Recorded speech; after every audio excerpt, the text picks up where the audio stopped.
3 brilliant moves out of 4, sacrificing pretty much everything there is to sacrifice. Definitely a contender for a game of the year, but it's only for you to decide. Now let me just share with you this beautiful masterpiece, and I guarantee it's gonna blow your mind.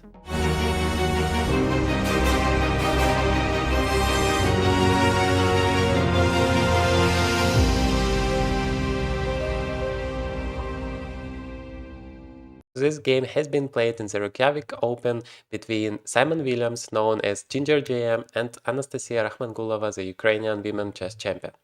And Simon Williams played as white. The game started with d4, d5, c4, c6, takes, takes. And the game like this, you normally expect to be incredibly boring, like the most boring one you can imagine. And on average, it's true, but this one is an incredible exception. Let me show you. It starts all the way here on move 5 with a move f3. Like, why on earth would you play f3? Every beginner is taught never touch your f-pawn, and it's definitely true. I never recommend you to do it. Unless you're a grandmaster, then you know what to do with it, and you have a good reason to do that. And of course, white has a good reason here to play e4 and control the whole center. So black played the move e6, maybe not ideal, maybe too passive, maybe you should play aggressively against such a move like f3, queen b6, creating some pressure on white's pawn, but okay. e4, now fighting for the center, controlling the whole center, takes, takes, knight c6 and knight f3. And normally that's a perfect position that you might get. Two central pawns, two knights to support it. The only drawback is, of course, there is no f-pawn, so the king is a bit vulnerable, but if you manage to develop your bishop and make the castles, then the king is completely safe and you still have a huge center, so we could say that this f3 idea has worked very well for white. Bishop b4, immediately trying to create a threat here, pinning this knight so the e4 pawn is hanging.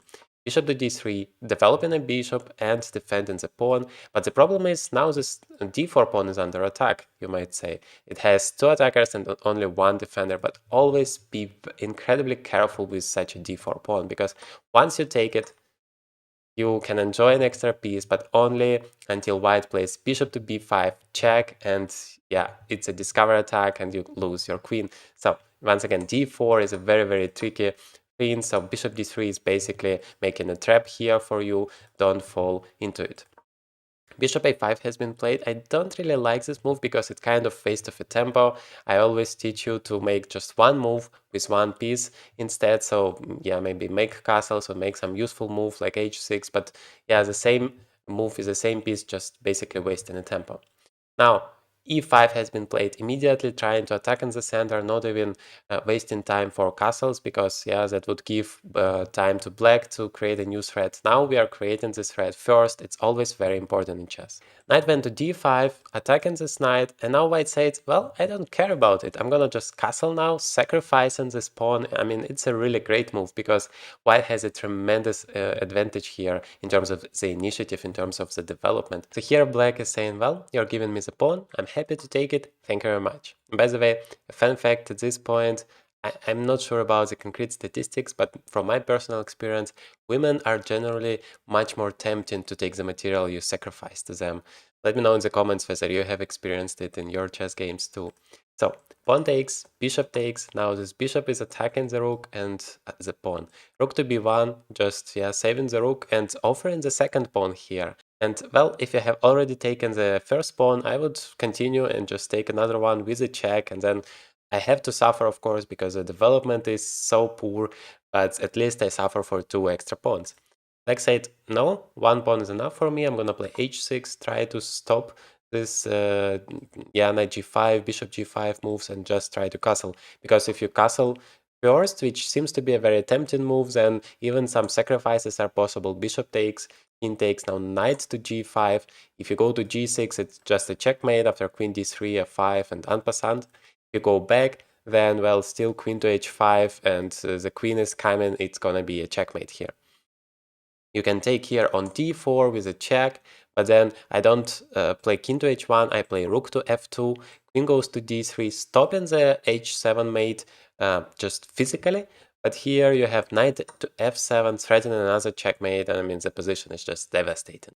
So that is why black played here the move h6, trying to just cover this g5 square and saying that, well, next move I'm gonna castle and everything will be great. But of course, it's not gonna be like that because white plays bishop a3 immediately, not allowing to castle. It's a very important thing. If you can stop your opponents from castling, that's gonna give you a huge advantage. So always try to do that.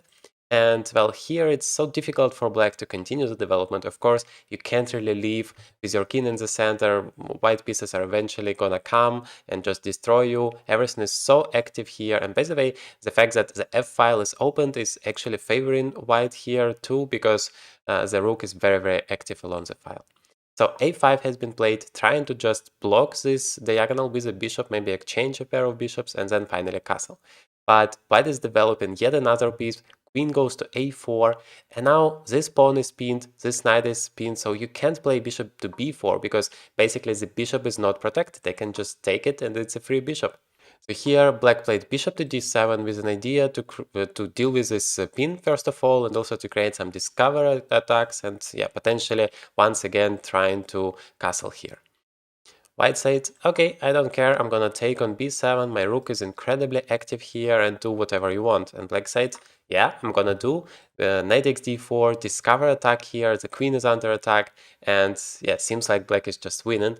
But well, it wouldn't be a contender for a game of the year if something incredibly special wouldn't be possible here. So try to pause the video for a second and try to find one of the most amazing combinations I have ever seen in my life. Okay, hopefully you have found it. So the brilliant move is knight takes d4, but it's just the first move. If you haven't found the continuation, you're just a queen down in this position. So one move by itself normally means nothing. You have to find the whole combination till the end so you can win the game here, because unless you see the next move, you're just a queen down in a completely lost position. So try to pause once again if you haven't found it yet and find the next blow for white here. The second brilliant move in a row is knight takes e6. Now, sacrificing the knight because, well, if you just take on f7 with the rook, then there is no threat because the king is very good on d8, and I'm gonna just pick all of your pieces and enjoy a completely winning position, give you a checkmate.